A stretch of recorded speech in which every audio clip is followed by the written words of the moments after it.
It's our turn, episode number 44, Game Challenges Update for Quarter 3.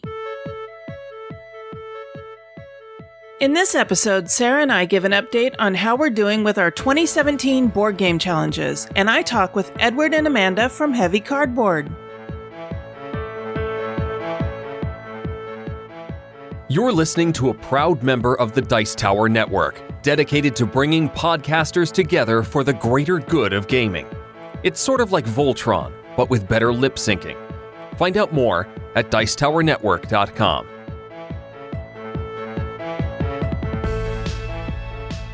Hosting for this episode is generously provided by our fantastic patrons on patreon.com. As a thank you to our patrons, we post extra exclusive content just for them. If you'd like to help us out by pledging $1 per month or more, please visit patreon.com/OurTurnPodcast. Every dollar helps to keep this show going strong.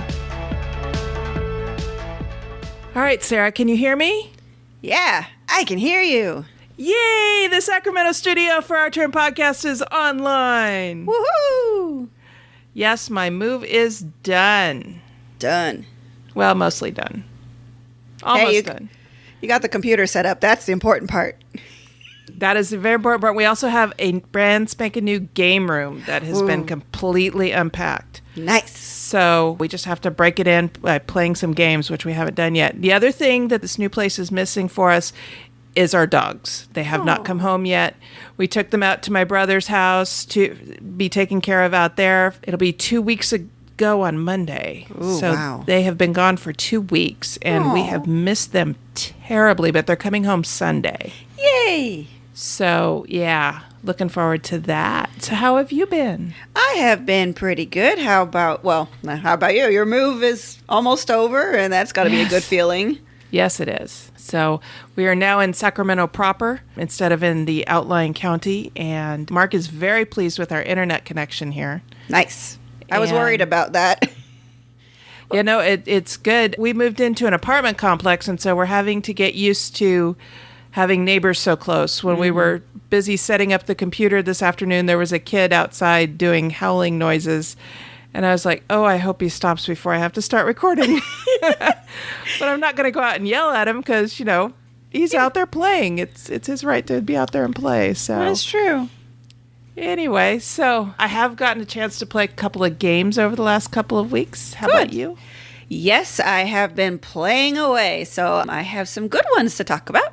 Oh, good. Me too. You go ahead and start. All right, so first up is one of the newer games, and Will and I don't typically jump on the, well, I'll say new hotness. It's relatively new, and that would be King Domino. And I know it's not new, but it's been making the rounds, and it finally caught our ear, and a friend brought it over to play, and we liked it. We were at the game store the next day, and we bought it.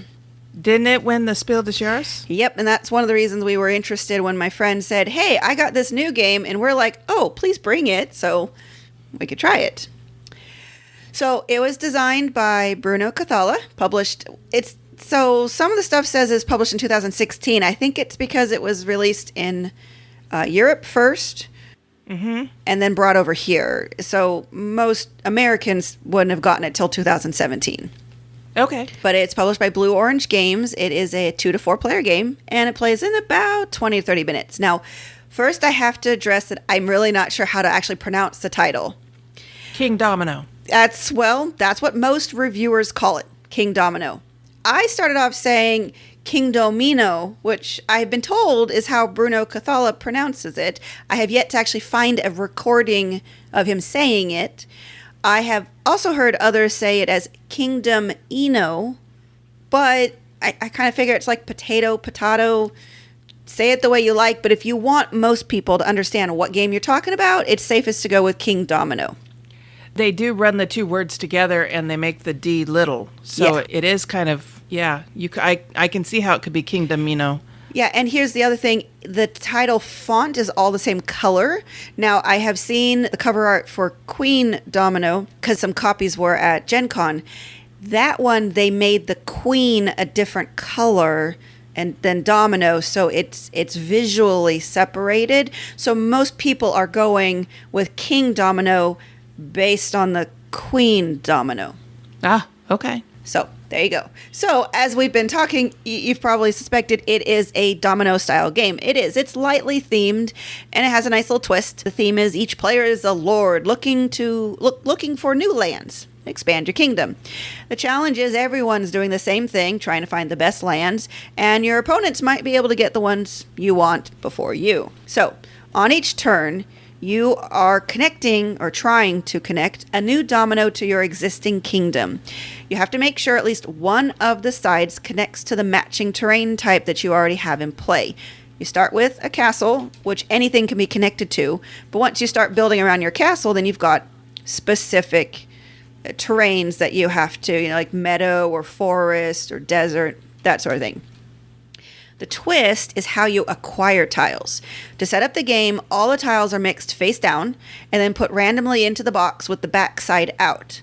The back side of the tiles all have numbers, and you're going to draw tiles depending on the player count, and all face down, and then you reorder them based on those numbers and then flip them back over. And you take, to start the whole game, you take everyone's king pawn, you randomize them, basically you put them in your hand, you find whoever has the biggest hands and just shake them up, and you drop one out at a time, and whoever, pawn comes out first, that player gets to choose one of the tiles in this column of tiles. And you do this till all the kings are placed. Then you're going to draw more tiles and do another column, and reordering them by the number. Now, whoever's king is at the top of the first column gets to go first. They take their tile, attaching it to their kingdom, and then putting their king on a tile in the next column. But they might be going for a specific type, and so it might be at the end of the column, so that when it gets to the next round, they're actually going to choose last. So the order in which you choose will depend on what you chose last turn. So this keeps going until you use up all the tiles. And another key thing here is that terrain I was talking about. Some of the terrain tiles have crowns on them. Scoring at the end of the game is based on the number of tiles in a terrain group, multiply the number of crowns in that area. So having a large forest doesn't do you any good if you don't have any crowns in it. So you need to get some crowns. So the game ends, of course, when the tiles run out. And if you've planned it correctly, you'll be able to complete your 5x5 grid. But it's also possible that you'll have to discard tiles if there's no space, or if the new tile doesn't match any of the terrain types that you have open. I have yet to actually be able to complete a grid, but I have one, so it's not that necessary. So like I said, we've been kind of keeping an eye on this because it won the Spiel des Jahres, but just really weren't quite sure because of the spatial aspect of it. We generally stay away from tile laying games because of Will's vision, but it's simple enough. We both really enjoyed it, and what we really like is the 2-player variant allows for a 7x7 grid, which is very satisfying for the more gamery level of game playing. And I'm really surprised that Will can keep it all in his head, because he, can't really see it, but he has like a mental map. Oh, okay. Yeah, my spatial reasoning, not so good, but I focus on getting crowns, making large areas, so I still am somewhat competitive against Will. So do you describe the tiles to him, or can he see them well enough to be able to discern what's on them? No, he can't see what's on them. The art is art. What I mean by that is it's not iconography. So if there were clear, simple icons that were large against a solid background, he'd be able to see that. But it's a top-down view of everything. So you've got a bunch of forests. It's the canopy of the treetops. Okay. But that, to him, looks really close to the deserty kind of wasteland, because it's got little bumps and mounds. And since he can't tell the colors apart, the patterns are too similar. Oh, okay. But like I said, I tell him, because a domino only has 2 sides to it, so each tile's only have 2 different things, or potentially both the same. So I'll say this: the left half has a forest and the right half has a desert. And then I do help him by saying, okay, over here's where you have your desert, over there's the, forest, but he remembers most of it, so he doesn't really need my help. So like I said, this is a really good one to play with a mixed skill group, because casual gamers can just enjoy the fun of building a pretty board, while hardcore gamers can enjoy maximizing points. And Queen Domino's coming out soon, and that will add some new mechanisms. And when you combine Queen Domino with King Domino, you can play the 7x7 grid with up to 4 players instead of just only 2. Oh, okay. So that'll be good. So I give this a 4.5 out of 5. It's a solid purchase. I definitely can see this in pretty much anybody's library. It's a solid game. Very cool. Yeah. Very cool.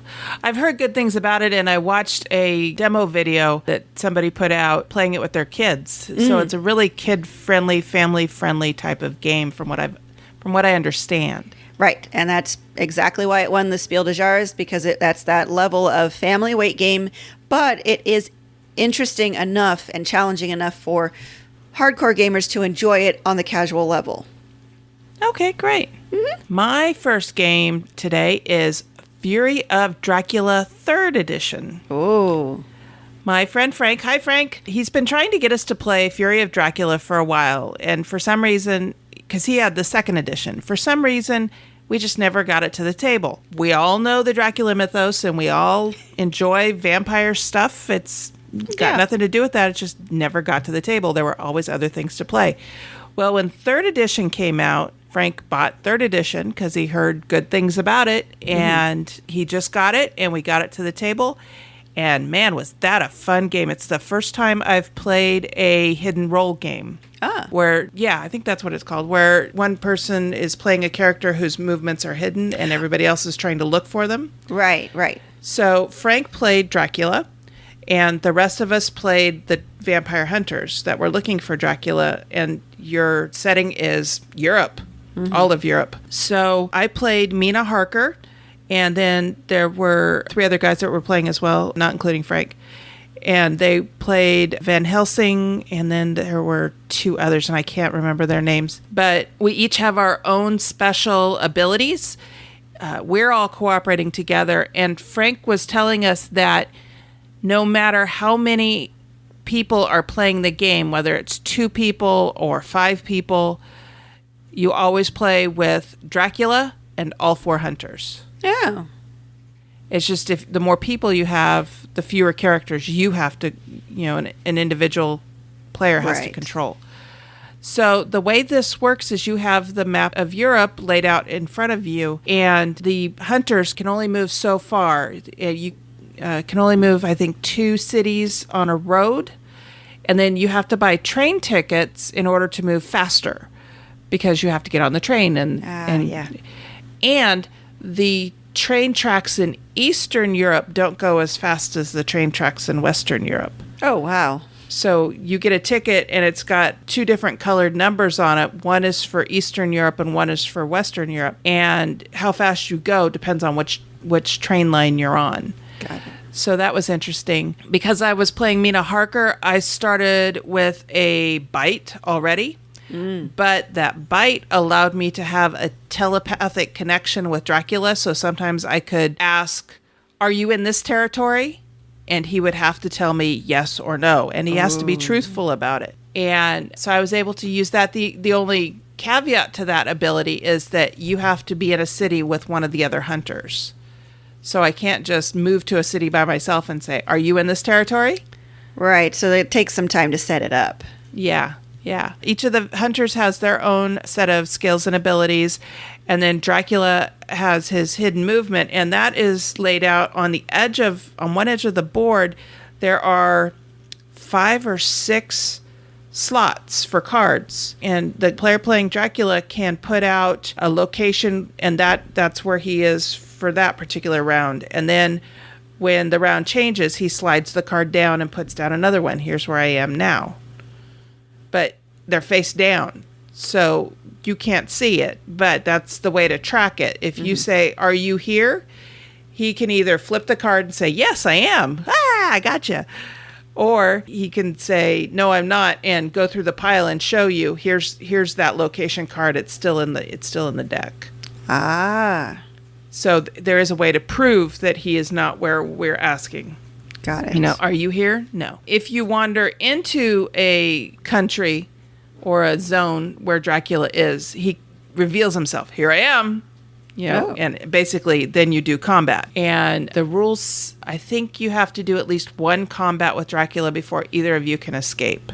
Wow. You're dealt a starting hand of cards. Everybody gets the same or all the hunters get the same cards, which are punch and escape and dodge. And I think there might be another one, but I'm blanking on it. And then you can also pick up weapons and other moves along the way as cards in your hand, and then you can play those during your combat. So it was a lot of fun. The hunters lost. Dracula won. Each round is broken into day and night.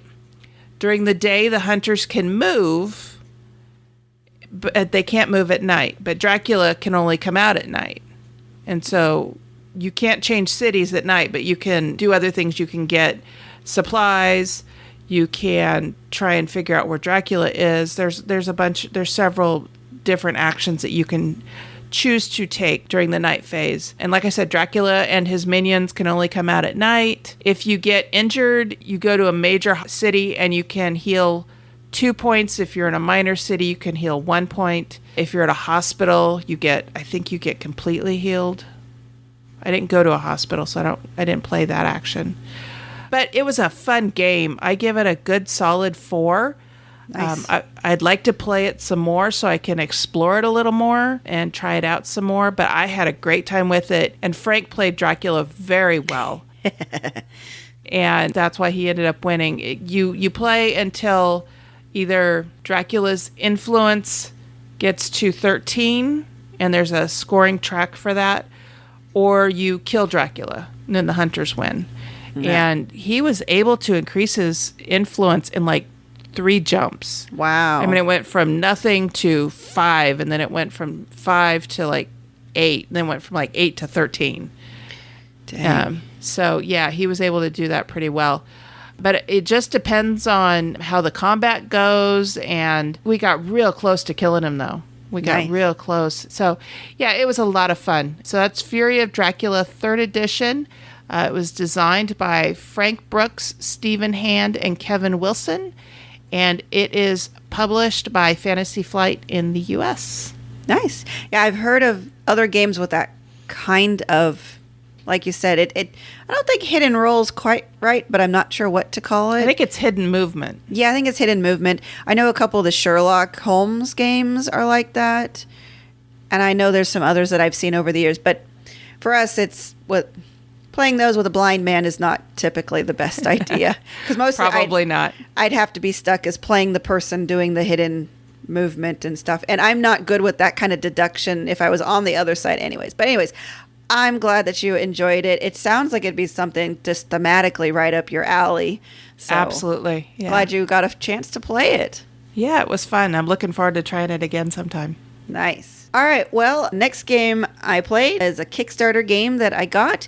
Go Nuts for Donuts, which if you don't play this after you've eaten a large meal, you will be hungry afterwards.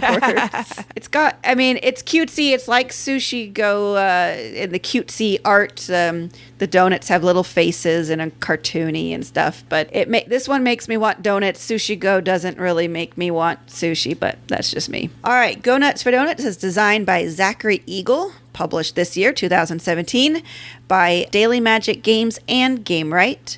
It plays 2 to 6 players in about 20-30 minutes. Like I said, Go Nuts for Donuts is actually very similar to Sushi Go because they're both set collection games. However, the way you acquire cards is very different. Each player gets a set of cards with numbers on it equal to the number of players plus 1. Thus, if you're playing a 3-player game, each player gets 4 cards labeled 1 through 4. You're going to shuffle cards together based on the number of players as the cards are divided by player count. They have a background color, so the teal blue is, I think, for 2 players, and then it adds in, I don't know, pink or purple or something for 3 players, and so on and so forth. Then, in the middle of the table, you put out tokens in a row equal to the number of players plus 1. And you draw from the deck, you'll turn cards face up under each of these corresponding numbers. Then players will secretly pick which donut they want by picking the corresponding number card from their hand, placing it face down. Everyone reveals their cards simultaneously. You'll go through the donuts from first position and onwards. But here's the catch. If 2 or more players want the same donut, it's discarded and no one gets it. If you're the only one who wants it, you take the card. If there's an action, you get to do it, and then you place it in front of you. And then you refill the empty spots and you keep playing until you can no longer completely fill the row. So the rest of it's your typical set collection as specified on the card. Some want, certain numbers of them, or there's lots of variety there. So this is a fun game. It's a lot better at higher player counts. Honestly, this game can play 2 players, but since there are fewer different types of cards, it gets repetitive very quickly. But for me, this is okay because I mostly play it at work. But it is all open information, unlike Sushi Go. So we can play it much easier when we have company over. Another nice tidbit, it's readily available at Target. Okay. One word of warning, though, the box is a lot bigger than it needs to be. Mostly, I'm assuming, for the purpose of taking up retail shelf space so that you can see it. I don't know why they didn't do it compact like Sushi Go. It could be in something comparable to Sushi Go, but it's like 2.5 times the size of Sushi Go. So, but for me, when I go to travel with it, I'm going to be putting it in my quiver. So not a big deal, but I haven't heard anybody not complain about the box. I am really glad this turned out to be a good game because the Kickstarter experience was a bit sour. Uh-oh. Yeah, I backed for a game that looked very different from this end product, and that's because Daily Magic Games was contacted by Gamewright after the Kickstarter concluded to acquire the rights to it. Oh. While I was and still super am very happy for Daily Magic Games, they should have insisted on delivering the version of the game they promised to backers, and then let Gamewright do a second edition with their art and their graphic design. It's not terrible, but it's not great either. They just really don't seem to care much about visual accessibility. They use pastel colored text on white backgrounds for the names of the donuts. Yeah. Oh. Yeah. Also, they had a few mistakes on the cards, which they say they will fix in the second edition. So sad for those who get this first edition. Now, granted, if you still buy it today off of Target, it's not major mistakes. There's a few inconsistencies between what's written in the rules, what's on the card. The cards are actually accurate. The other thing that's wrong is there's little icons around the border of the text box that are supposed to tell you if it's an action or endgame scoring, and they got a few of those mixed up. But if you read it, you'll know if it's an action or endgame scoring. So not too terrible. So I still recommend the game. It's just a bit bittersweet for me. I am playing it with my coworkers who are enjoying it, so those feelings are starting to fade. So I give it a 4 out of 5. Like I said, the poor Kickstarter experience kind of dilutes it, and the game is really not great. 2 players, but Will and I said next time we try it, we'll play with all the cards like for 3 players. It just makes it a longer game for 2 players. That's really it, because the deck is the timer. So we'll see if that makes it better to have more variety of cards. Well, that's too bad that, they got picked up by a game publisher and then everything went south. Yeah, like I said, you would think that being picked up by a game publisher, it would improve the game, not make it more of a challenge. But you have pointed out in the past that Gamewright does not take into consideration visual challenges. So maybe we need to call them out on Twitter or something. I don't know if they'll listen. I hope they will start to pay attention, because I know their focus is kids and families, but guess what? Kids and families have vision issues. Not everybody out there has perfect vision. And so by making things color-coded or these are small things. As it was, we, as in the Kickstarter backers, rejected Gamewright's initial redesign. Everybody was vocal enough saying, this is really bad. And then they made improvements. So what is out there is better visually accessible than what they were planning. So I'm glad they put it out there so us Kickstarter backers could say, hell no. But they didn't fully listen to all of our feedback. So, but like I said, the good news is the game is fun. It is all open information. So as long as you have some people at the table who have better vision than others, it is playable. But if you have a group of people at the table who all have some sort of vision disabilities, it's not going to be, it could be a little challenging. Okay. So. All right. Okay. Well, my next game is Terraforming Mars, but it's not the base game. It's Hellas and Elysium, the new expansion. Ooh. And I've only played the Elysium map, so that's the only side I'm going to review. Now, this is an expansion in the same vein that Benelux is an expansion for Power Grid, or the Korea map is an expansion for Power Grid. This is just a double-sided map. This is basically two new maps for Mars. So we played the Elysium map, and the landscape is a little different. It's supposed to be the other side of Mars. So you're terraforming the other side. Although, I mean, if you think about it, when you're terraforming one side, you're also going to be terraforming the other side because don't think about it too. Yeah. Don't think about it too hard. Don't think about it too much. Yeah. Anyway, so on the Elysium map, everything is reversed because you're on the other side of Mars. Phobos and Ganymede are on the side that the thermometer is on the original map, and the thermometer's on the other side. And the awards and milestones are different. Also, the coloring of the scoring track is different. But the gameplay is exactly the same. There were no new cards. There were no new tokens. The oceans are in a different place. The greenery is still around the equator. And there's just different resources available in different spots. I mean, it's the same titanium and steel and cards and greenery, that you have on the other side. They're just in different places. And some in different quantities. The big difference is the milestones and awards are different. There are different ones here. There's one award called a benefactor, and basically that's an award for being in first place before the scoring round is done. So you're in the lead with your terraforming rating at the end of the game, and you get 5 points for that if that award is funded. Oh. And then after that, depending on how you do in the scoring, you could come in first or last. I mean, it just depends. I actually won the benefactor award, but came in second to last in everything else. So, it provides a little bit of variety. It fits into the box. And we were playing our friend Frank's copy. He pre-ordered it long before we did. Our copy is supposedly on its way. So we'll see when it gets here and play it a little more. It played the same. Okay. That's pretty much all I can say about it. It was fun. Good. It was fun. It played the exact same. From what I understand, the next expansion is called Venus Next. Mm-hmm.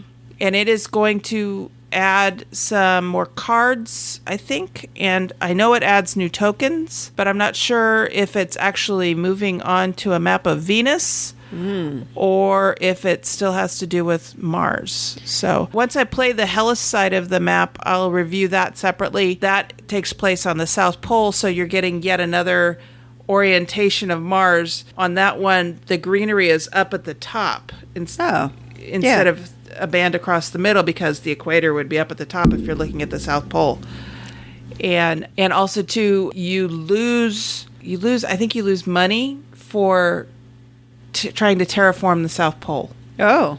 Which makes sense. You would really have to invest a lot of money in melting that pole. So anyway, it plays the same. Not a huge change, but it was fun.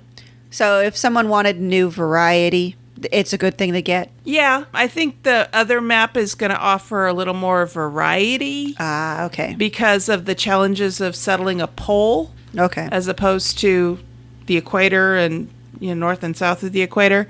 We'll see. I want to play it some more to get the flavor of it a little more. But it's okay.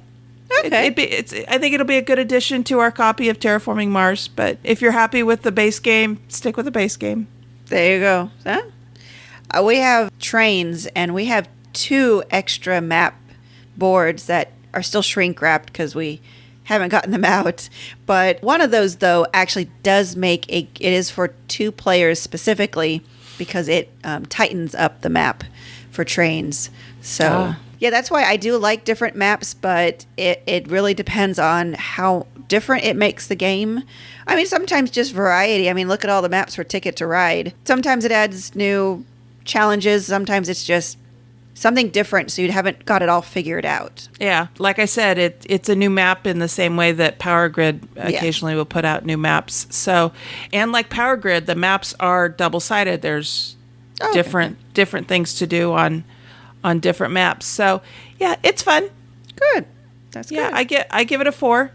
That's solid. All right. Well, we've played another pretty light game a while ago. Sometime last year, I got a bunch of I think they're called rabbit games from Dice Hate Me. It's like a small box line that they did. Uh-huh. And I had gotten a bunch of them in a trade. And so we've been slowly playing them when we remember we've got them.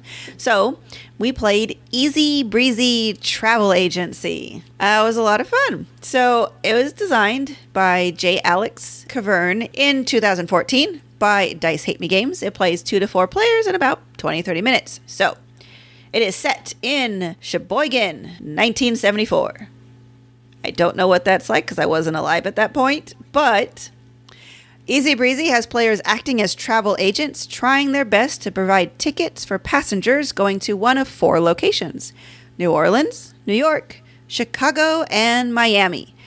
Why they didn't pick at least somewhere in California, but on the other hand, they can only pick 4, so. I will tell you one thing that was different about airlines in 1974 is you had to walk out onto the tarmac and climb stairs to get onto the plane.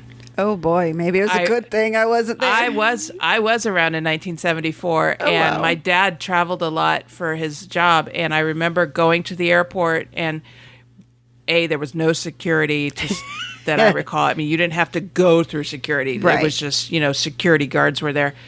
But we walked to the end of the airport, looked out on the tarmac, and waited for the plane to come in, and then watched Dad walk down the steps and come into the airport and greet us in there. Yeah, that was really different from back then. But anyway, on with your game. Yeah, that's very different time. Well, this is not just planes. There are buses and trains that you have to fill. And as agents, you make money whenever you're able to completely fill a trip with the required number of passengers. So passengers will line up in a queue. As they do that, certain fares will rise in price, creating a greater demand, and in return, a greater commission for the agent that's able to provide the ticket. You do have a hand limit, and that comes into play heavily in this game. Players will often have to put some of the passengers into their waiting area, which is an area in front of them, but then other players might be able to actually steal them away from you. The game ends when one of the destination stacks run out, and then you score money for the destination that is your most common city, and the transportation type that is also your most common. And then you add whatever money you've made over the course of the game, filling tickets, and whoever has made the most money wins. It's fun. It's light. It has some interesting choices. You can't just take all the passengers you want because many will be loitering around your waiting area and it'll be easy for opponents to steal them away. And then going for the most valuable destination is not always the best way to go because bonus points at the end of the game can make a difference. So, very quick game, which is good because it doesn't have much depth. It's also not one of those fillers you want to play over and over because it does lack variety. But for what it is, it's worth keeping in our library, and I can see it hitting the table every now and then. So I give it a 3 out of 5. Okay. I haven't played too many travel type games. Yeah, like I haven't either. So it was like I said, it had little interesting micro decisions. Like it was definitely one of those games that you just relaxed while playing, and if someone stole a passenger, you're like, oh, okay, well, let's see what else I'm going to do. It's like you have a moment where, oh man, you stole that passenger that wants to go to Miami because I have 2 passengers that want to go to Miami and that bus only needs 3 passengers. And now I have to wait for a new passenger that wants to go to Miami to pop up. So, but then you just move on and you keep doing other things. So, okay. Yeah, like I said, very light. Okay, good. The next game I'm going to talk about is also kind of a light game, but it is an old game, and that is Canasta. Oh. My mom and grandma taught me how to play Canasta when I was a kid, and it's one of those games where you really have to learn how to hold a fan of cards because you're dealt 15 cards. Ooh, boy. Yeah. So let's back up a little bit. It was designed by Segundo Santos. It was designed in 1939 in Uruguay. Wow. And is now in the public domain. This is a game that's played with 2 regular sets of cards, 2 regular decks of cards. It is said to have originated in Montevideo, Uruguay, around 1939, 1940. From there, it spread to Argentina and the USA and throughout the world. It was very fashionable in the 50s and apparently was a challenger to bridge as a premier card game. Oh, wow. The rules were standardized in North America. There are apparently several different versions, but I guess the North American version is what caught on around 1950. Like I said, it was a game that my family had played for years and years and years, and we were taught a lot of times it's played with partners, but I don't remember playing it as partners. We were always playing it competitively, individually, which is fine. So you get dealt 15 cards, and the suits don't matter. It's the numbers and characters on them that count. Black 3s through 7s are worth 5 points. 8s through kings are worth 10 points. And then 2s and aces are worth 20 points. And, you play with all 4 jokers, by the way. Oh. And those are worth 50 points. 2s and jokers are wild. Red 3s are worth 100 points apiece, and you take those out and put them on the table right away when you get them, and then you replace it with another draw from the pile. And black 3s are a tricky card because when you discard a black 3 into the discard pile, that freezes the pile.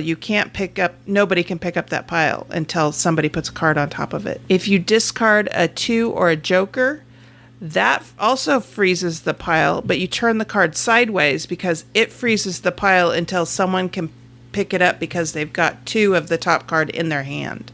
Oh.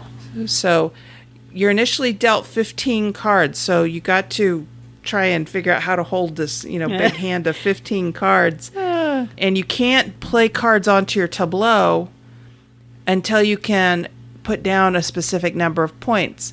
You play this game until 5,000 points, which sounds like a lot, but it actually adds up really quickly. Oh, yeah. So from 0 to 1,500, you have to be able to what's called meld 50 points. You have to be able to lay down 50 points worth of cards, but you can't lay down any particular number or kind of card unless you've got 3 to lay down at once. So, for example, if I've got a handful of cards and I want to get some of these cards onto the table, because in your hand, they're negative points. On the table, they're positive points. So, say like I've got 3 6s in my hand. Well, I can put the 3 6s down. And if I've got 2 jacks in my hand and a 2, I can put down 2 jacks and the 2. And that counts as a meld. You can't meld black 3s unless you're doing it as you're going out. You can't go out until you have a canasta, which is 7 of a kind of card. So, for example, I laid down 3 6s. I can't go out until I have 7 6s or 7 jacks. And that counts wild cards. So you have to have 1 canasta in order to go out. Some rules say you have to have 2 canastas. And you just, when someone goes out, you count up the score, you count up the points, the positive and negative, you write down your score, and then you deal out another hand. And you keep playing until you get to 5,000. I have played this on the table with Mark. We took a break from packing and moving and stuff, and I taught him canasta, and he enjoyed it. And then I also found an app that I like, except for the obnoxious ads in the app.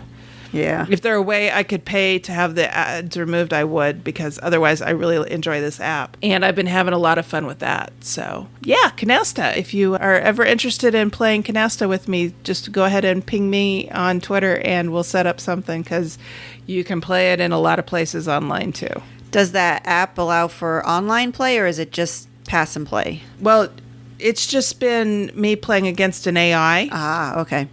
Well, that might be something to look into.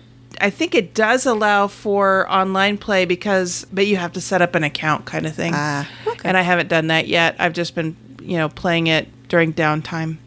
Got it. But it's a fun game. It's a lot of fun. It's a neat kind of abstractish game because, there's no theme to it. There's, it's just you're playing with regular decks of cards. Yeah. So it's an easy game to pack into your purse because you just need 2 decks of cards. Yeah, or most places you go and travel to tend to have packs of cards around too, so. Yep. So that's canasta. And that's what we've been playing. You've heard us referring to and rating games by a rating scale. Here's how we're using this scale. 1. Give me back the time I spent playing it. 2. Has great potential as kindling.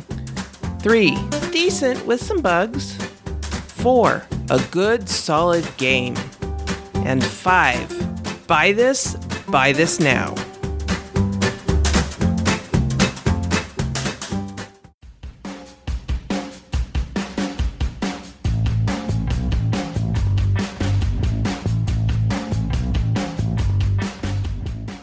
Okay, today for the interview, I am joined by Edward and Amanda Euler from Heavy Cardboard. Welcome to our turn. Thanks, guys. Hey, thank you very much, Cathy. I am fangirl squeeing a little bit because I have been listening to you two for, more than a year now. Oh, very cool. And there's no reason to fangirl. We're just gamers, just like you. Exactly. I know. We just happen to have some fancy equipment. That's all that we use to talk and show people. Yeah, and show folks games. That's, very similar to what you do. Well, I got to say, you two are part of what inspired me to get into podcasting myself. Yeah, that's awesome. Cool. Hopefully, because, hey, that's cool. I want to do that too. And these guys. They're really bad. Right. I can do better than that. No, absolutely. Because I aspire to be, as good as you guys are at doing what you do. So for those that don't know, Heavy Cardboard is a podcast that talks about the heavier end of the gaming hobby. And like I said, I've been listening to Heavy Cardboard for more than a year before Amanda came on as a full-time host. Oh, wow. Okay. So back when Tony was on the show. It's been a while. Exactly. Yeah. And so what inspired you two to start doing your show? Well, I guess I'll take this since I started the show, right? So Tony and I, a good friend of mine, the whole impetus for the show to begin with was I was working in aviation and I had headphones in all day, so I was able to listen to podcasts all day. I'd listen to everything from board game podcasts to history podcasts to whatever. And anytime I'd listen to board game podcasts, I noticed that the games that we enjoyed playing, there just wasn't really anybody talking about. And I was like, well, this isn't fun. Don't get me wrong. We enjoy a huge range of games, but we're heavy game centric, medium heavy strategy games, 18xx war games, our whole tagline there. And so I was like, I told Amanda and she was like, give it some thought.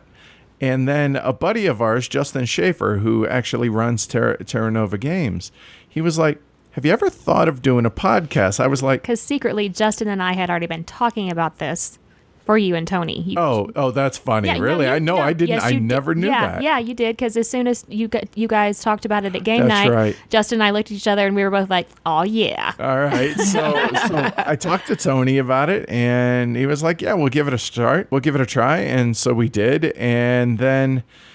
I guess it was February of 16, I think. Last year, yeah. No, it was January of last year. Okay. We were starting to grow by considerably quicker. And Tony's life, you know how life happens. You just gets in the way. And he actually wrote up a resignation letter. And I knew it was going to come eventually. And I just wasn't ready for it then. So over dinner one night, he handed me his resignation letter. And my first thought was, oh no, are you kidding me? My second thought was, well, all right, who do I get to replace him? And so when Amanda got home from work that day, I handed her the resignation letter, and I had been racking my brain the entire day who to get and couldn't really come up with anybody really good. And Amanda looks at me and she says, hey, you know who the obvious choice is, right? And I was like, no. Me. And I was like, wait, you? Mrs. Introvert herself? I'm like, you always told me this was my thing. You had no interest in this. Yeah, well, and it was true, but I saw my partner in distress and decided to step up to the plate and see if I could do it, because I thought that I might be able to, and because, yes, I'm very, very introverted, but it helps when I try to not think about the 8,000 people that are going to be listening to me. It also helps that I can just look straight ahead and just talk to Edward about stuff. Yeah, we record in our game room across the table. And so we decided on we were going to phase Tony out because his taste in gaming was changing. It was going strictly to 18xx games, and just work was not going to allow him the time that was going to need to be able to prep for the podcast, play the games enough to be able to intelligently speak about them, so on and so forth. So for our Lignum review... Yeah, I did a test episode. Yeah, in episode 0, I'd already prepped for it. Tony and I had already recorded it, and we were like, okay, time to step up. Yep. Let's see how this works. And she blew my mind at how eloquently she was able to discern her thoughts and actually verbalize her thoughts. Because I'm not good at the words. Or at least she wasn't up to that point, it seemed. I still have times that I'm not good with the words. And so from that point forward, we were like, okay, so we let a few folks in our inner circle listen to that recording, and they were like, yeah, Edward, if you would shut up and quit micro-managing or micro-directing, which for the longest time, she and I had to record in separate rooms because I would just over-direct. And I'm like, just shut up and let her talk. And I just had this really bad habit. So we ended up recording in different rooms for the longest time and literally Skyping. Yeah. Recording our own feeds and Skyping, because this way I was better at just talking. And then she was like, hey, you want to try it in the same room again? Like, okay. And here we are. Yeah, and it's been ever since. Yeah, so. I think that being separate broke him of needing to micromanage every word that came out of my mouth. Yep, which horrible habit. It was really bad at the beginning. So I was like, yeah, dude, you're going to have to go into another room because if you want me to do this isn't going to work. But now I don't like not recording with you anymore. So yeah, you get a better flow. Yeah, and I can't imagine doing it in separate rooms anymore. Yep. And especially now that we've built a studio in our house, both video and audio, that it kind of makes sense to go ahead and, take advantage of it. And I, as Amanda said, I got broken of that habit, as it were. And and been recording ever since. So the podcast itself now, let's see, coming up on 3 years and 2 months old. Oh, wow. 6th. Congratulations. So, yeah, it's pretty cool. At the same time, it feels both like it's been yesterday, and at the same time, it feels like I don't remember life without the podcast. Because I understand that. Yeah, it's been such a big part of our lives ever since we got started, and it's only getting more so since we started with the YouTube channel as well. Yeah, that started, earlier this year, right? Yeah, the day before Valentine's Day.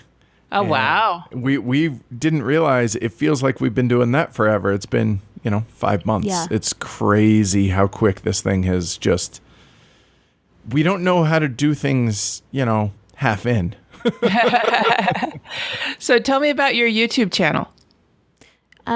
So we started in the basement because we wanted to bring to the YouTube community and the gaming community playthroughs and teaches of our games. And we always knew that if we could just get Edward in front of a camera and get him comfortable and allow people into our game days, basically, we knew that if we could do that, then we would be able to skyrocket this thing. And because he's so good in front of a camera and he's so eloquent the way he speaks that we knew that if we could do that, we would be golden. So we started with one little camera, no microphones, no nothing, I don't even know if we had a tripod. And we had a tripod. It was sitting over my head. Off to the side. That's right. It was off to the side at the very beginning. That was so just jerry-rigged. The very first one is horrible. I don't know why anybody watched it, but we started gaining traction. Then we got a nicer camera. Then we got lav microphones. Then it kind of grew, and then we decided that we were going to make our spare bedroom into a full-blown studio with lights and cameras and huge microphones and mixers. And wow, uploaded. Yeah, well, again, we don't know how to do things half in, and that's been my MO for my entire life. When I get into a hobby, he dives head first and buys everything and learns everything and does everything. I knew you guys were kindred spirits. Yeah. And it's been a lot of fun. Now, Amanda is giving me far too much credit about the whole getting me in front of the camera. I'm not. My hands still shake when we get ready for some of the bigger live streams, because unlike what a lot of other people do in their, on their YouTube channels, we're doing our stuff live. Mm-hmm. Now, that's for a few different reasons, I'll be honest. One is, one of the things about our show that we really enjoy, and it seems that our listeners, and I'm talking specifically about the podcast, that our listeners seem to really enjoy, is we try and build a connection with our listeners, which really, really matters to us, because we don't want to be just some, we don't want to be reviewers.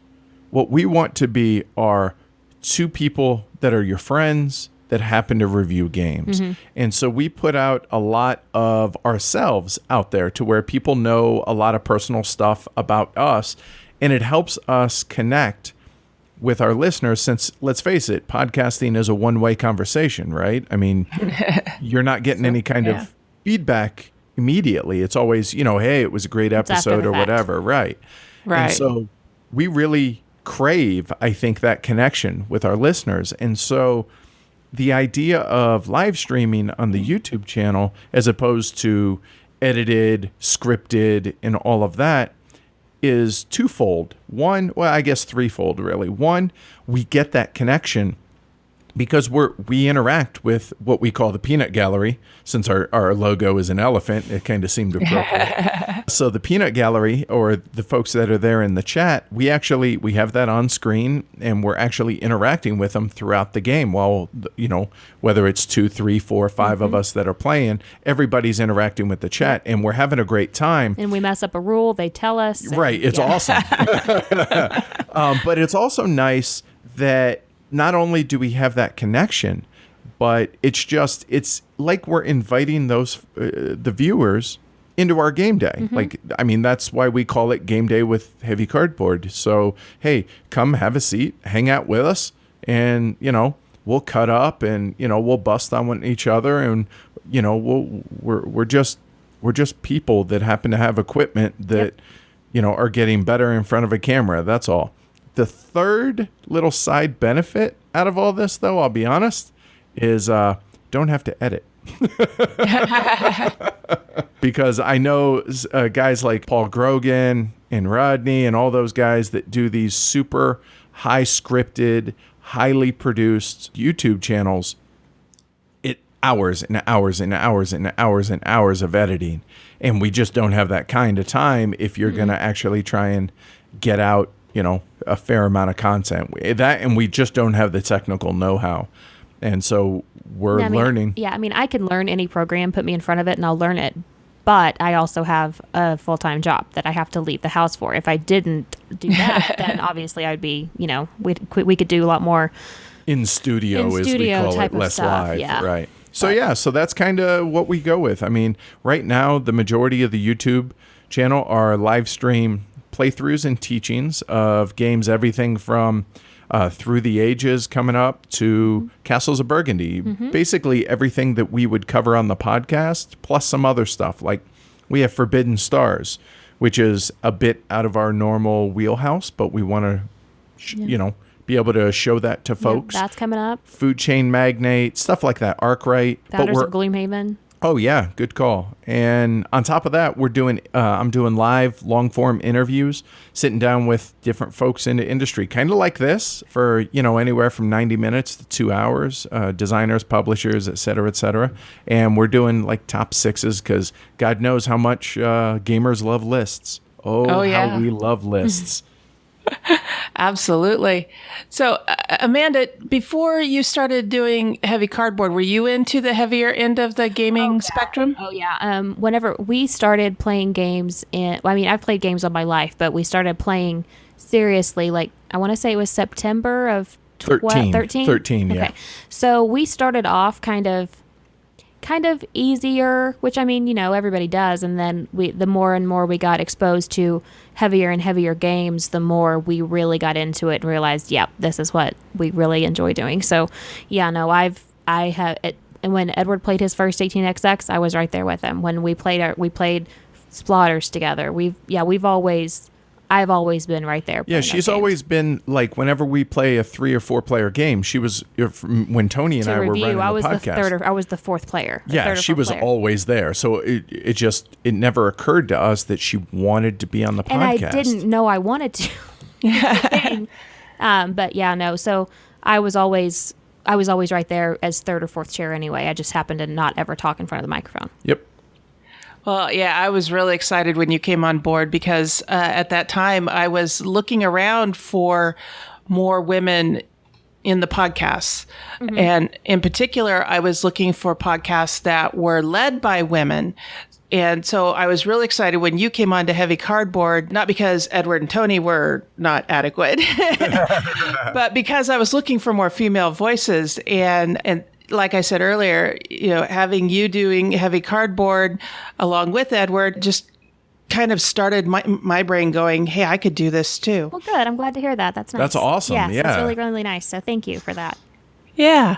The nice thing about this too is the fact that she is very much my equal on this show. She is not. And for those that aren't familiar with our show, I know that there have been in the past some podcasts that, whether it's husband and wife or just having a woman on the podcast, it sometimes feels, I guess, like they're the second chair, not that they're the co-host. Does that make sense? Mm-hmm. And we coming into this, we both agreed that, look, if you're going to do this, you are 100% co-host. Yeah. So it's not going to be, oh, I run the show and you're the second chair. I'm color commentary. Yeah, no. Not at all. Not at all. And that was a really big deal to both of us. And I think we've done a pretty good job of that. Yeah, I think so. I think you've done a great job of it. Now, you have commented in the past that there aren't a lot of women that show up at heavier conventions. You talked about an 18xx convention where there weren't many women, but you were excited to see that there were women there. Yeah. What do you think it is about the heavier end of the spectrum that keeps women away, or that they don't feel like they can participate? Well, I mean, I obviously can't speak for anyone but myself, but I know that for me, it was not a, oh, I'm a girl, I can't do that. It was a, well, I want to play this game, so I'm going to sit down and learn it. And it wasn't a, I have fortunately never experienced the type of things that other women speak about. I have never felt unwelcome. I've never felt isolated. I've never felt like any of those things. Everybody has always ever treated me just like a person. I'm just another person at the table. And I don't know if that is the big bad Marine I have on my arm or if it's just, I just think that we're just around good people. Yeah, I think so. On that note, okay, because we tend to play heavier games, we don't tend to interact a ton with newer folks to the hobby. Right. Because you don't jump in and play Arkwright. You play other stuff first. Usually. Yeah. I mean, that's the case, right? Mm-hmm. I mean, obviously there are exceptions to that, but when we game, I mean, I don't know if you've seen pictures of our basement, but we actually built our basement to be a gaming haven kind of type thing. And so when we game, it's with our group. Now, our group has, I want to say 4 or 5 different women in our group, but that's the thing with us. There's nobody in our group that treats anybody any different. Amanda gets busted on just like the guys. I give just as good as I take. 100%. And all the women do. And so we don't see it as oh, there's guys in our group, there's women in our group. We just have gamers. It's just the people that come over to our house to play games. That's it. And it's not like we're some exclusive club. Hey, if you're in Denver, stop by and come game with us. Yeah, I mean, it's really that simple. Yeah, send them a message on Twitter. We had somebody come over on Monday. Ryan Freshman from the internets. From the interwebs. So it's weird to us that we don't. Now, it's weird to us that we seem to be the exception. Yeah, and it's not to discount the experiences that other women have, because I've read some horror stories out there, but we've never seen it, and I don't know if we're just really, really lucky, or we tend to surround ourselves with folks that are just good people, and so we don't have to deal. Well, I mean, we did have one gentleman in our game group that wasn't exactly the nicest person. Fair point. And he's no longer in our game. Right. And so I wonder if that's part of the problem. Okay, we and by we I mean you as well, Cathy, that we have a podcast, right? And so we're used to speaking up. We're used to, we don't have problems speaking our minds for the most part. And we'll call a spade and we'll call out poor behavior when we see it. Because we do game, at conventions quite a bit. We're traveling, to a bunch this summer, and we do go to a couple charity events at a sort of local game store. A little up the road a bit. It's about an hour away. But we even then, I can be honest that I have never seen any type of behavior that needs to be called out. Does that make sense? Now, again, it's not to discount that it's not out there. So I've read enough to where I know that there is. I don't know if we're just insanely lucky, I guess. I don't know. Because we've just been lucky enough to the one person that behaved that way. I said something. I said, look, dude, this is not going to fly. And he no longer comes. Right. So problem solved. Yeah. Yeah, I think it definitely depends on who you surround yourself with. But then again, too, if you're trying to get into the hobby and you're trying to find friends and you go to your, quote, friendly local game store and get treated badly, Oh, yeah. And see, I feel like that's as big a problem with those around it that allow it. And I don't want to get up on a huge soapbox here or anything, but I really do feel like that it's society today that people are too scared of making waves, and they're too scared to be like, dude, no, you cannot act like that here. You have two choices. You either change your behavior or you find somewhere else to interact with folks, because you are not welcome here. And I feel like there are too few everybody's big and bad on the internet. Oh, I wouldn't allow that, or whatever. It's different when people are in person, and it's just a matter of treating others with respect. We're all gamers. It doesn't matter, guys, gals, or anything in between. It just doesn't matter. Right. Just, hey, do you enjoy the games I like? Hey, why don't we sit down and play a game? It's just not that hard. You could literally be like a purple dragon, and I'd be like, you want to play Right? And if you say yes, sweet. All right, just don't breathe fire. Right. Don't breathe fire if you get. And don't knock any holes in the walls with your tail, right? Exactly, with your tail. Right. I just don't care, and I don't know if that. I guess that's just me. I don't know. Yeah, and it like I said, the onus is on the people that see the behavior to not allow it to pass. Yeah. That's I really strongly believe that, but that could be because, I'm a 6'2" Marine and I don't have a problem telling people when that can't have anything to do with it. Inappropriate. No, it doesn't have anything to do with it at all. But, going back to the person that used to be in the game group that we were speaking about earlier, he tried to talk to me in a manner that I believe he probably talks to most women, and I shut his butt down, and he didn't talk to me that way anymore. But I stood up for myself, and then if he tried to treat anybody else like that, I would have said something as well. Edward said something to him, and he no longer comes around. So I agree that it's who you surround yourself with, but I also agree that it's who is around that is not saying anything to the person. Yep. I really feel like that's the majority of the problem. Because if we don't allow the behavior to exist around us, or if it does exist, you call it out, you have at that point, that person obviously is no longer welcome if they continue the behavior. And that's the onus is on whoever's running the store or the people around it to bring it to the attention of, the store owner, manager, whoever, and not to allow that behavior to continue, whether it's, towards women or just being rude in general. I mean, just here's an idea. Follow the golden rule. Treat others as you want to be treated. Exactly. It's really not that hard. It's just not hard. It's really not.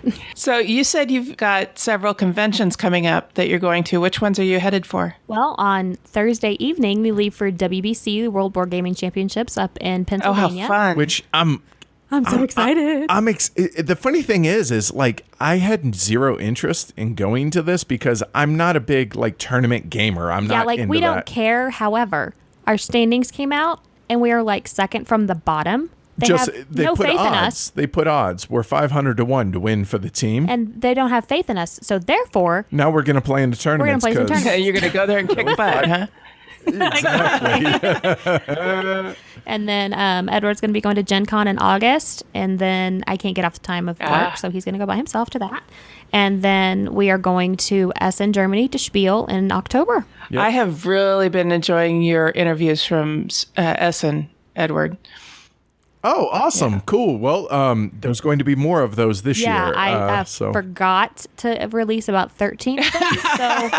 So you have more to look forward to. My bad. And so yesterday I released, Edward interviewed Andrew Rader, who is a rocket scientist. And, he was like, there's not really many opportunities to speak to rocket scientists. And I was like, hold up, you talked to one at Essen last year.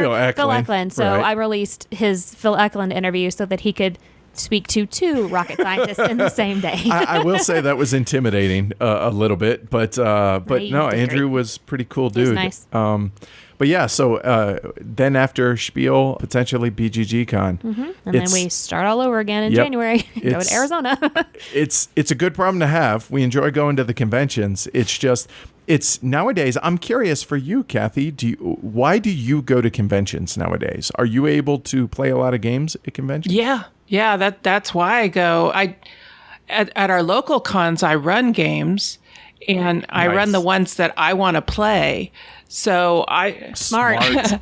I will sign up to run Firefly and Zombicide, and I even signed up to run Twilight Imperium, having never played it. Oh my! That's ambitious. Yeah, and it ended up being about a 6-hour game. Oh, that's actually not short nearly for Twilight. as, right. That's not nearly. We happened to get that one card that ends the game. Oh, okay. That's how it ended. But we had one person at the table who had played it, and I was the game master. I'm like, okay, I've watched some videos. Let's play. That's awesome. And it was actually the game was owned by a friend of mine named Dave Mitchell. Hi, Dave. And he's a big fan of yours, by the way. Awesome. Definitely. Hi, Dave. He has told me that if anything gets a golden elephant, he buys it. Nice. Wow. All right. That's and awesome. He is the biggest game collector I know. But he owned Twilight Imperium 3 and had never played it because it was just, the rules were too intimidating. And so he asked me to learn it and then run it at a convention so that he could play it. And he goes to conventions, but he never signs up for anything. But he signed up for this, and we sat down and played it, and it was lots of fun. Awesome. Yeah. We need to get you to come to HeavyCon. I would love to come to HeavyCon. Then you should do so. I am working on trying to plan a way to get there. Me and you and Matt and Dana could play Firefly. Absolutely. That'd be lots of fun. Do you guys have a copy, or should I bring mine? We do. With all the expansions?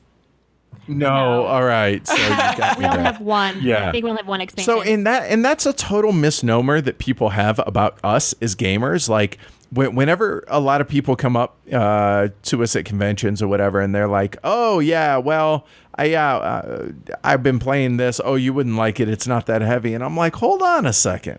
it's not that we don't play these other games. It's just that's what the show focuses on. And that's what we're trying to expand it a little bit on YouTube, on the YouTube channel, to do playthroughs and teaches of non-heavy games as well, just to do it from a heavy gamer's perspective, any game. Yeah. Basically. I mean, we play little 2-player games like Atten or Arboretum.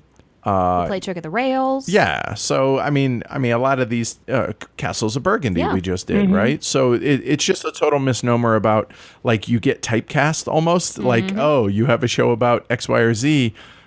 It's like Flip the Table guys. Like, these guys only play horrible games, and they're like, no, actually, I really enjoy heavy games. It's not what, or a party game cast, stuff like that. Right. Like, they don't just play party games. Or low player count. All they play is 1 and 2 player games. Well, actually, that's actually not terribly far off. No, with Travis will play. No. But no, it's So it's funny how whenever you get a show and whatever it is you focus on, you get cloaked with that's all you need. Yeah. And so total misnomer. So yeah, I think that would be fun to play Firefly. Yeah. When I first started this show and I started asking people to come on, the response I got from men was, I'm not a woman. So? And you're not hosting the show, so it's okay. Hey. So, yeah. Oh, I would love to. And I have, everybody who listens to the show is probably sick of hearing me talk about Firefly. But yeah, I've got the big damn crate and all the expansions. And awesome. A friend of mine, actually, we had a game day yesterday, and she brought her copy of Firefly and came up and said, I have Firefly. You want to play? I'm like, yeah, of course. But it was Game on. It was a little odd for me because she had the base game and Pirates and Bounty Hunters and Kalidasa, which is the second big box expansion. But she didn't have Blue Sun, which is the first big box expansion. And it was just a little strange playing with this missing piece. Oh, right. Where's that card? It was a fun game, and we had a great time. It was just a little awkward, a little not awkward, but strange, a little strange. A little weird. Right, yeah, a little bit fish out of water, a little bit there, yeah. But it was fun. It was a lot of fun. So, and I would love to play it with you guys. Oh, Cool. Yeah. So, all right. So, what's next for you two? Well, a lot of live streams actually. The rest of this week, Got a getting busy ready. week Yeah, ahead. we're having to actually make up a lot of content for not make up, but Pre-record. produce. Yeah, produce a bunch of content for this week and next week since we're going to be gone on the road all of next week because WBC is 9 days. Oh, wow. And we're turning it into vacation, like partially working vacation, partially vacation. So that'll be fun. Other than that, it's just, I mean, my life revolves around the show. And if my life does, that means our life does, just from a simple fact that Heavy Cardboard we're trying to make a run at doing this full time. And so if you've ever known anyone that's been in a startup company or entrepreneur or whatever, it completely envelops their life. And, you're putting in 12, 14-hour days. Yeah, as I want to say, I have 2 full-time jobs. And I leave one, drive 45 minutes to an hour to come to the other one. And I come home and I start working again. So this week we are going to be recording our Or et Labora review. Have you ever played No, I Kathy? haven't. It's good. It's a fantastic Uwe Rosenberg. I might be his best. I think it's my favorite. Okay. All right. So we're gonna be reviewing that. We have another live stream of Founders of Gloomhaven and a 3-player Through the Ages this week.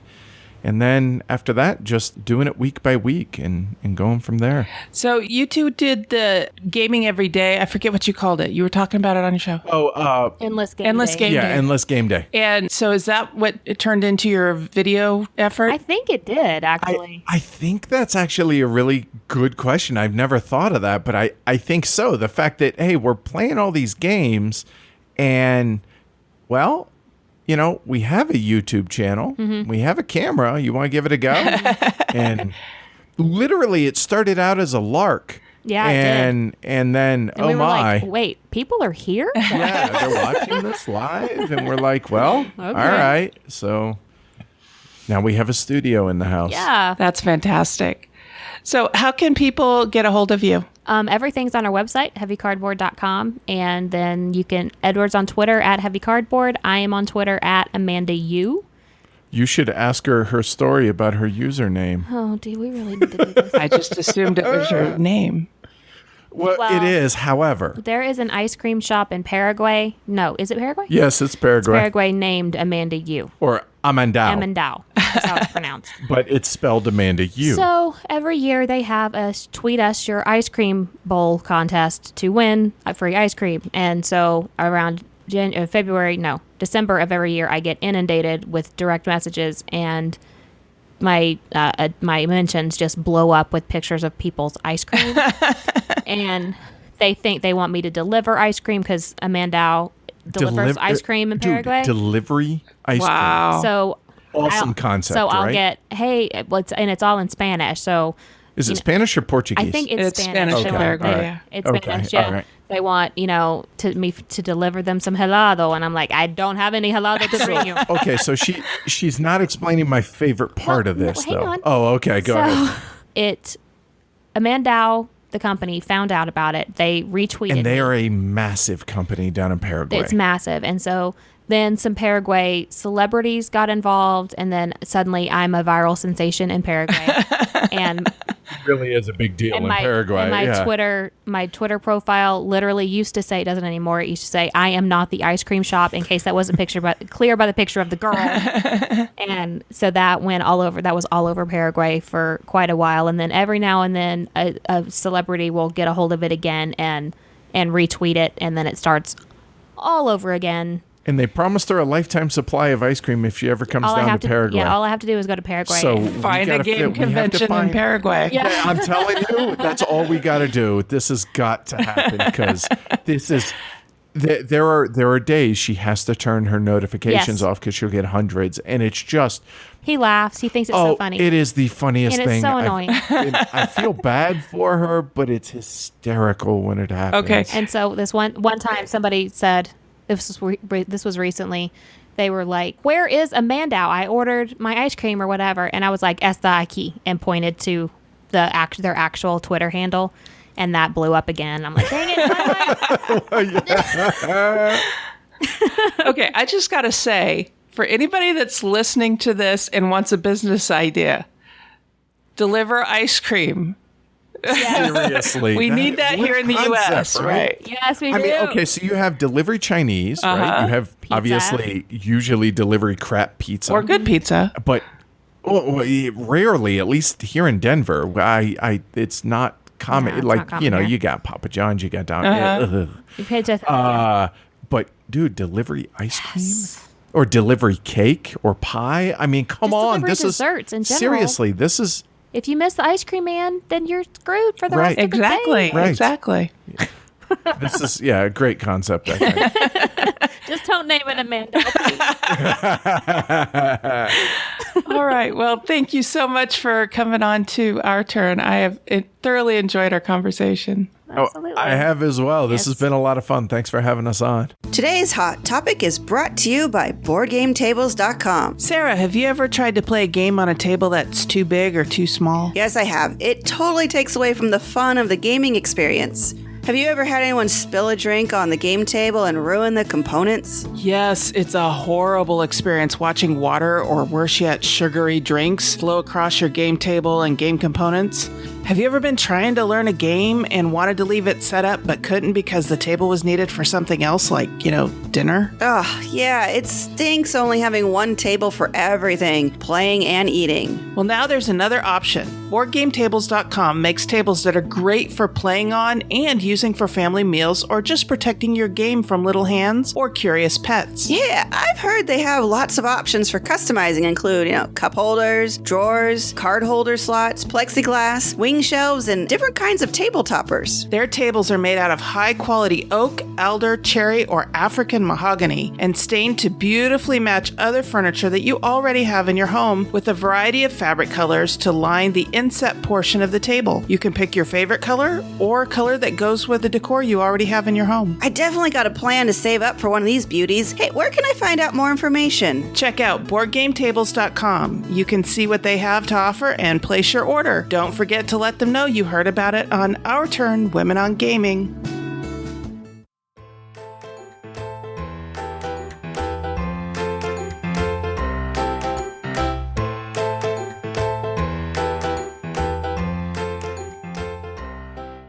Okay, so now we're getting into our hot topic for this episode, and Sarah and I are here to report on our board game challenges for 2017.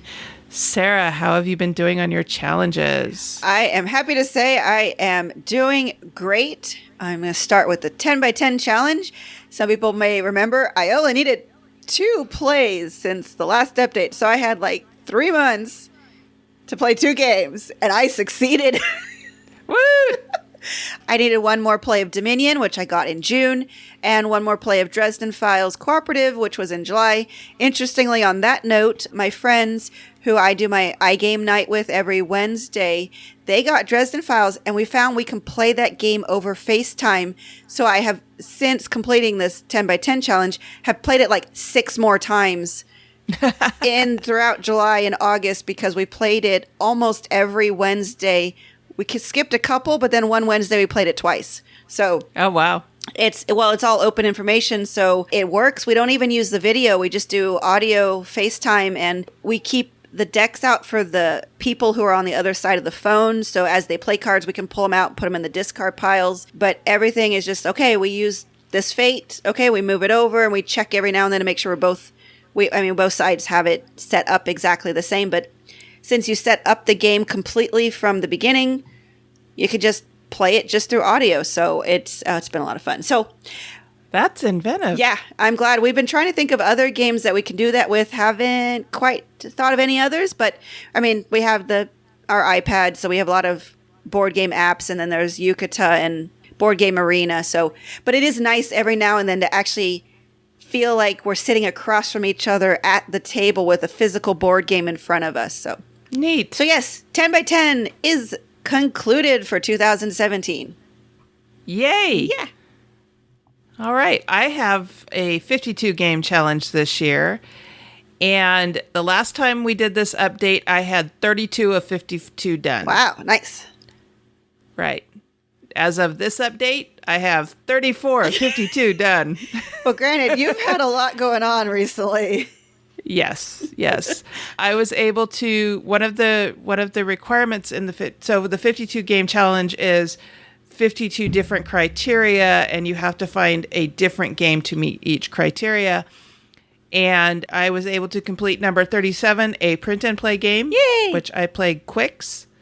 And then a game based on a graphic novel or comic.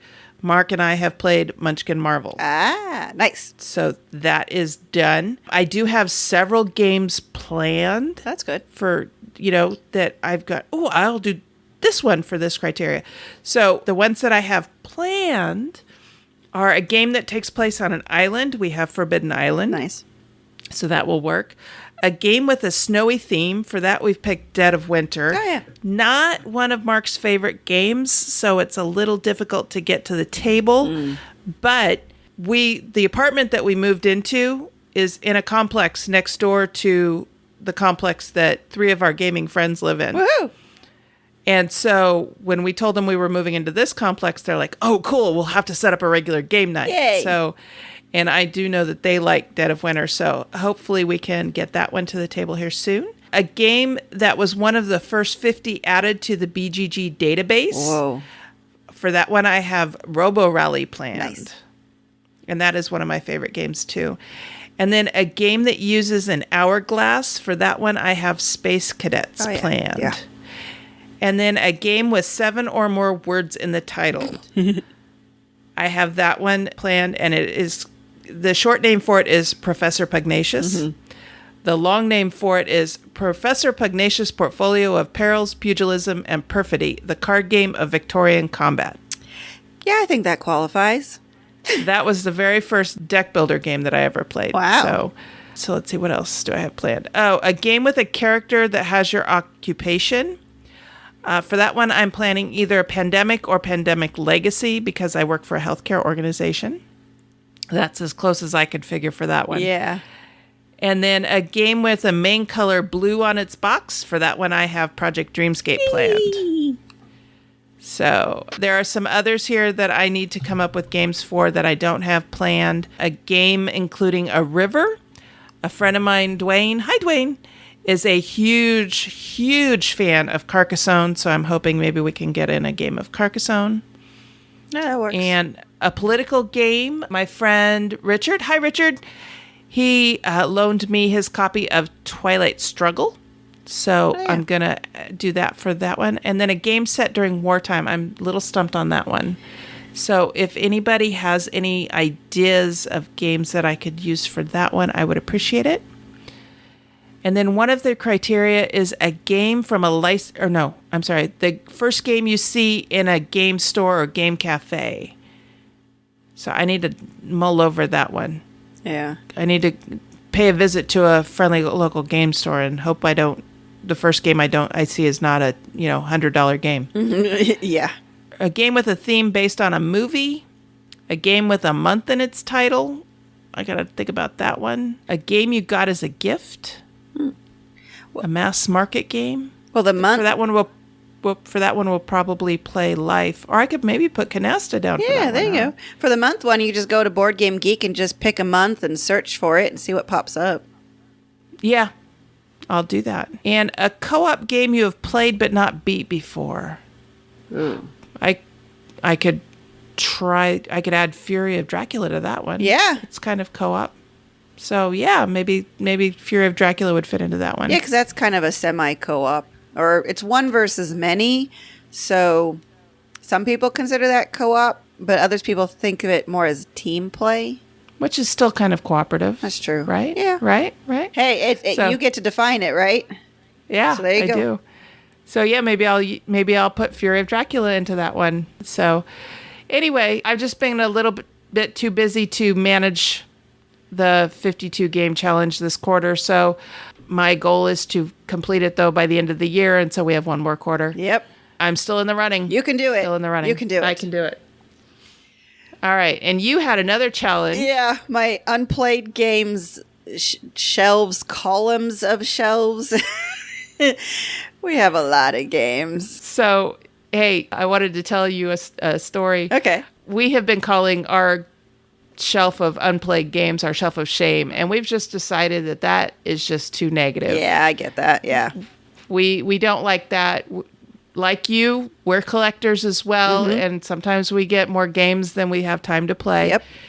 And so we were talking about it, and Mark came up with the perfect name for our shelf of unplayed games, and that is the game space of temporal insufficiency. So that is what we are calling our shelf of unplayed games now. Oh, that's awesome. I am so not that creative, but I'll have to put a bug in Will's ear and see if I can come up with, or if he can come up with something, and I'll let you guys know, because, yeah, that's hilarious. That's great. But I'm like, it's just our unplayed shelves, Yeah, we told some of our friends that, and they're like, you've got to put that down on paper and laminate it and post it on your shelf. Yeah, you totally need like a placard at the top of the shelf or column of shelves or whatever it is, a space. Yeah, you definitely need to do a nice plaque for that. Yeah, definitely. So how has your unplayed games challenge been going? Well, like you said, we are collectors, so we're not going to stop collecting. So our overall list, now this may be a little confusing, but this goes back to if we looked at all the games on the list from the beginning of January to now, there are 104 games on the list. And that was went up from 90. So we gained 15 games since our last report. The last quarter, we gained 12. So 12, 15, that seems to be about the number we gain every quarter or every 3 months or so. So it seems pretty consistent. Now, okay. Yeah. So, I mean, like I said, obviously we played some of them, but just the overall list, like I said, I'm just tracking throughout the year. Now, of all the games we haven't played, we have played 15 of them twice, which unfortunately is a little bit down from the 24 games that we managed to play twice in the last update.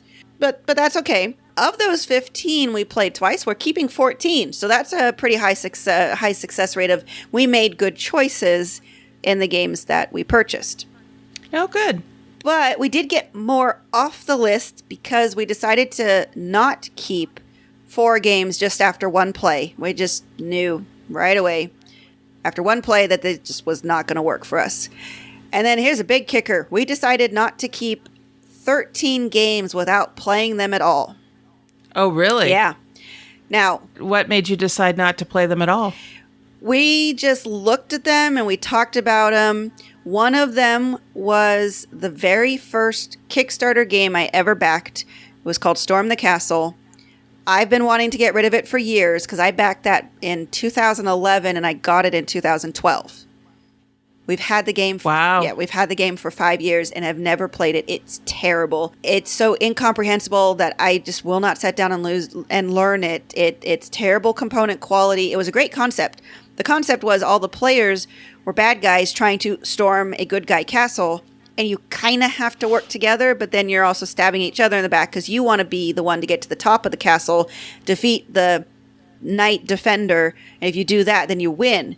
Great concept. These people didn't know what the heck they were doing. And sounds like Munchkin Siege. Yes.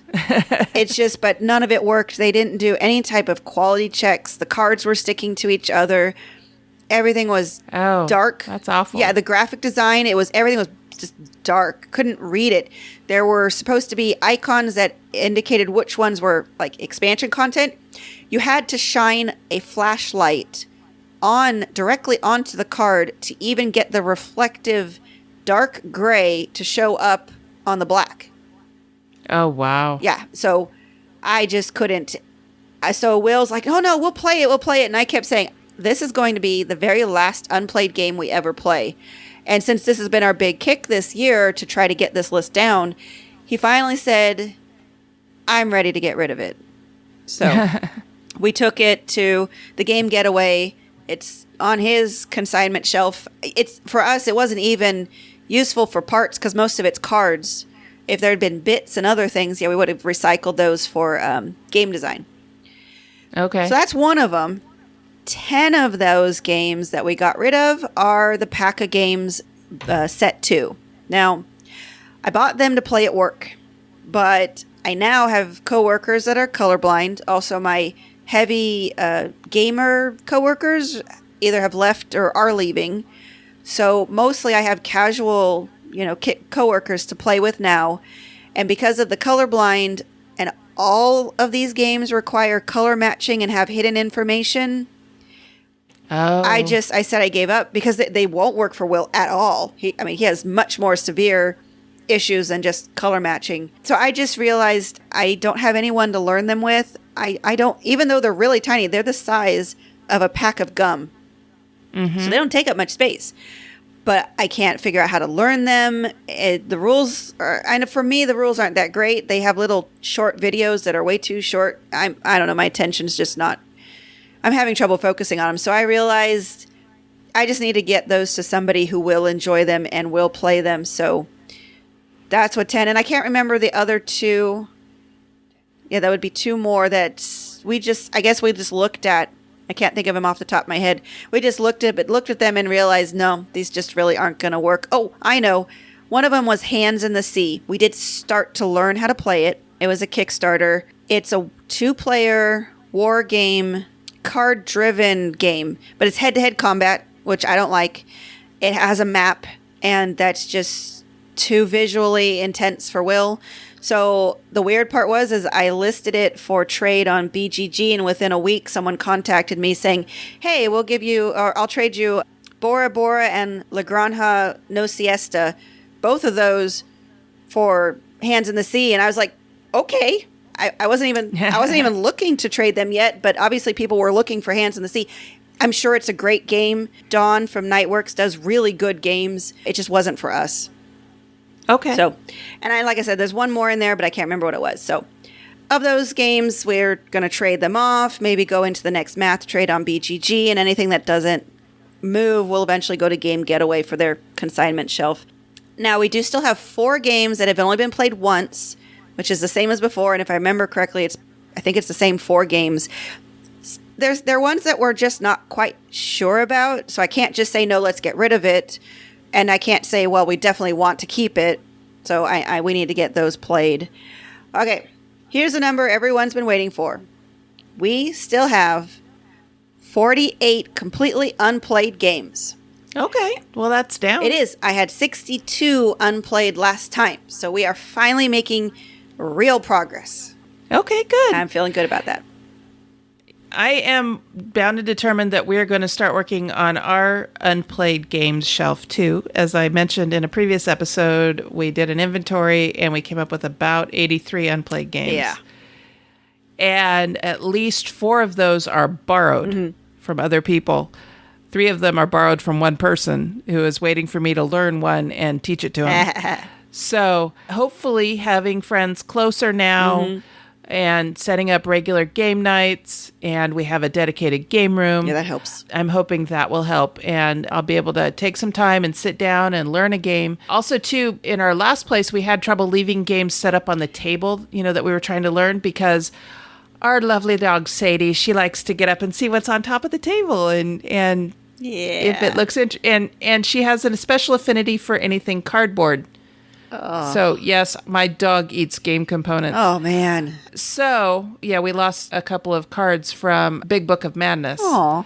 So we're going to have to try and figure out how to fix that. So, but now that we have a dedicated game room, we can set up a game, leave it set up, and close the door. Nice. And keep her out. Nice. So, yeah, she's a young dog, and she's still learning things. So we just need to figure out how to tell her that eating game components is a big no-no in our household. That's not nice.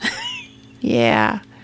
So anyway, well, that's our report for quarter 3. Anything else to add? Nope. I'm just really looking forward to the final quarter. I mean, on the unplayed games, I don't have a goal.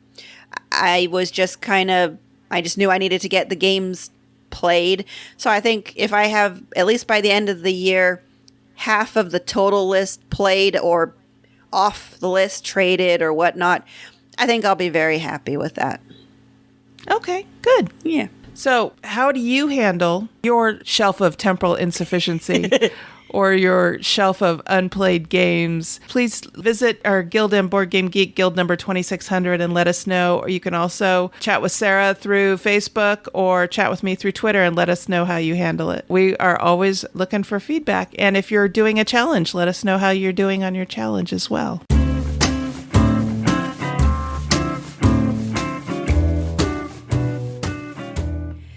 Hey everyone, this is Sarah. If you're curious on how you can support the show, here are some ideas. If you'd like to support us financially, you can support us through Patreon at www.patreon.com/OurTurnPodcast. We've switched from pay per episode to pay per month. We also have a donation button on the site for anyone wanting to do a one-time donation.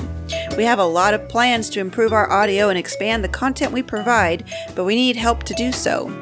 However, we totally understand that not everyone has the funds to support us. Thankfully, there are many non-monetary and important ways to help us. Tell a friend about the show. Really, one of the best ways to support us is to spread the word to people you know. Commenting on our posts, either on the website, Facebook, Twitter, or the Board Game Geek Guild, are very helpful for us to know what listeners think and want from our show. If you think of anyone you'd like us to interview, please let us know. We'd also appreciate any shares of our posts on social media. Take pics of you playing games and post them to any of our social media avenues. We'd love to know what you're playing and maybe take a look at playing those games too. Please call our voicemail number at 916-426-2873 and leave a message or a show intro or promo. For example, you could say, "This is Sarah and it's our turn," or "This is Sarah and you're listening to Our Turn Women on Gaming." Of course, replace Sarah with your name. So there's many ways to support us, and we'd appreciate any and all of them. Thanks for listening.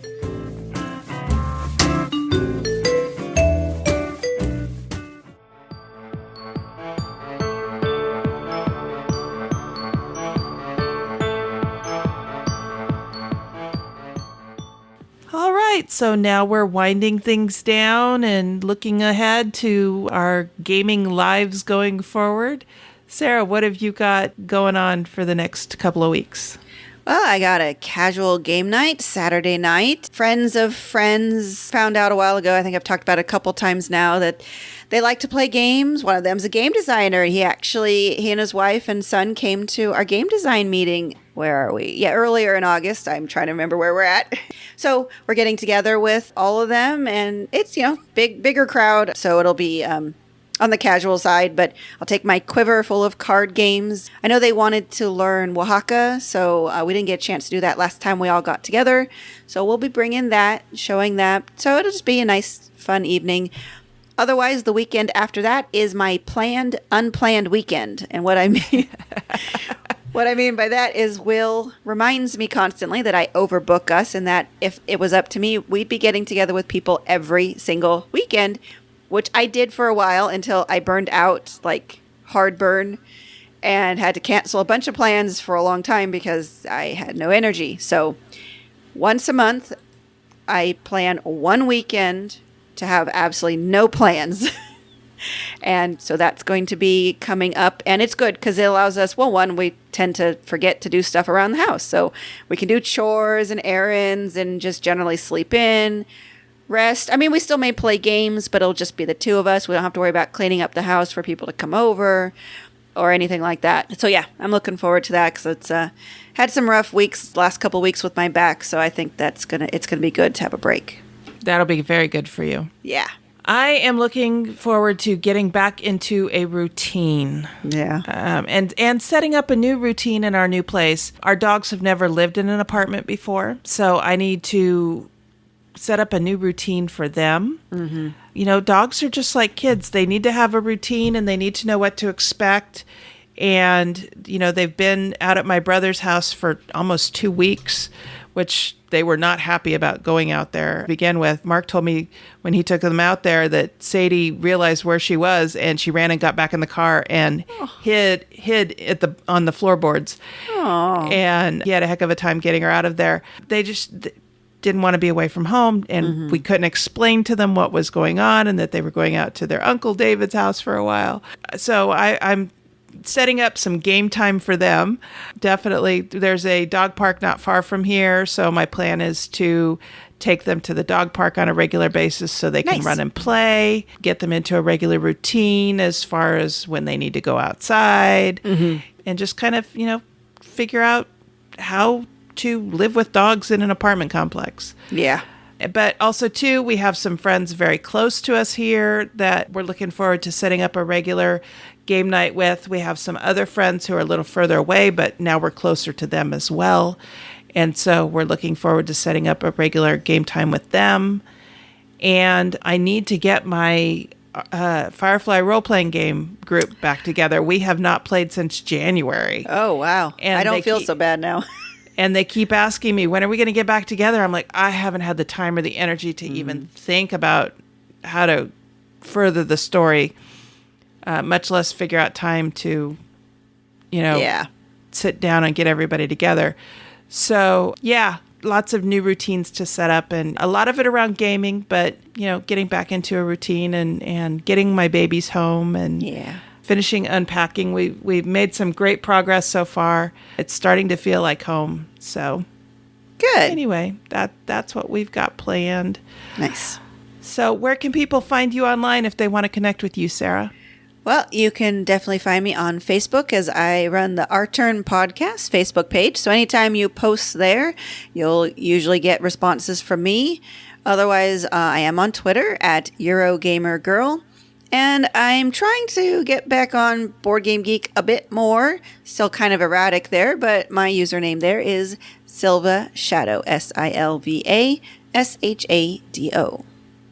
Excellent. And I run the Our Turn podcast Twitter account.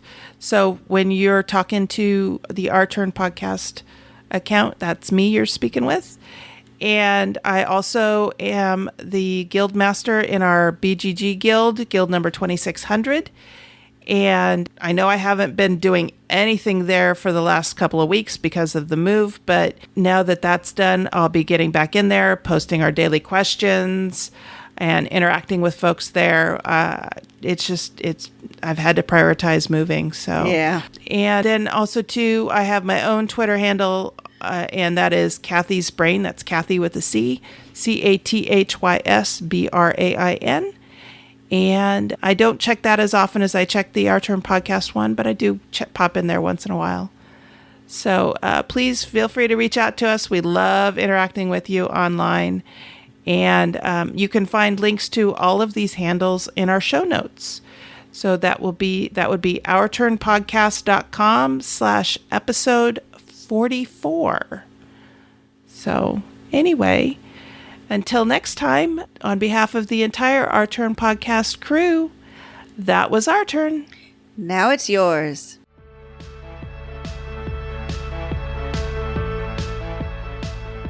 Thank you for listening. This episode was recorded on August 25th, 2017, and is written and produced by Cathy Ford and Sarah Reed with assistance from Edward and Amanda Euler and Mark Ford. Next time, we'll discuss ancient era-themed games. We want and encourage your questions, comments, and feedback. Please call 916-426-2873 and leave us a short voicemail or send an email to feedback@ourturnpodcast.com. Our theme music was composed by Adriana Crickle. Incidental music was provided by Ben Sound. Please check out our show notes to learn more about these talented artists. The material in this episode is copyrighted under Creative Commons Attribution Non-Commercial No Derivatives 4.0 International License. If you want to learn more about the games discussed in this episode, please visit our website at ourturnpodcast.com/episode 44. You can find a list of the games along with the links to their listing on BoardGameGeek.com. We are proud members of the Dice Tower Network. You can find out about other shows in the network like Rolling Dice and Taking Names, The Geek All-Stars,